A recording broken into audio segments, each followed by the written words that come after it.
इसी तरह शादीशुदा जिंदगी में इंसान की जिस्मानी जरूरत का भी जिनसी जरूरत का भी एक साइकिल होता है। नौब्याहता जोड़े आपस में ज्यादा जल्दी मिलते हैं, बुढ़ापा आ जाता है तो ज्यादा वक्फा हो जाता है। लेकिन शरीयत की तालीमात को देखें तो यूं महसूस होता है कि एक हफ्ते का वक्फा एक मुनासिब वक्फा ख्याल किया गया है जिस पर जिंदगी का लंबा अरसा इंसान अमल कर सकता है। इसलिए हदीस मुबारक में है, जुमा का दिन चूंकि शरीयत के मुताबिक वीकेंड का दिन होता है, छुट्टी का दिन होता है, तो फरमाया नबी इस्लाम ने, मन गस्सला वगतसला यौमुल जुमाते, जो खामिन जुमा के दिन खुद भी नहाए और बीवी को भी नहलाए। तो इशारा है कि मियाँ बीवी आपस में मिले।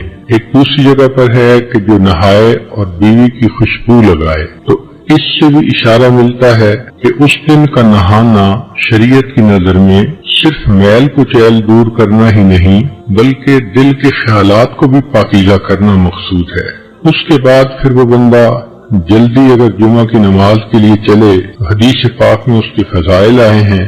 पहली फजीलत कि हर कदम पर 1 साल के रोजे और 1 साल की नमाजों का सवाब मिलता है। दूसरी फजीलत कि ऐसा करने पर अल्लाह ताला खामिद को 2 सवाब देते हैं, एक अपने गुस्ल का सवाब, एक बीवी के गुस्ल का सवाब। और गुस्ल का सवाब दूसरी हदीस में है कि इंसान जब जनाबत का गुस्ल करता है तो जितने पानी के कतरे जिस्म से गिरते हैं हर एक के बदले अल्लाह गुनाहों को माफ फरमा देते हैं। और तीसरा इनाम अल्लाह उसको ये देते हैं कि एक जुमा से लेके दूसरे जुमा तक के जितने गुनाह होते हैं अल्लाह ताला माफ फरमा देते हैं। ये कितना खूबसूरत दीन है कि जिसने इंसान के खाने पीने सोने और जिनसी जरूरियात तक का ख्याल रखा और मियाँ बीवी को तरगीब दी कि देखो इबादत की नीयत से मिलोगे, जरूरत भी पूरी होगी और तुम्हें अल्लाह के यहाँ अजर मिलेगा।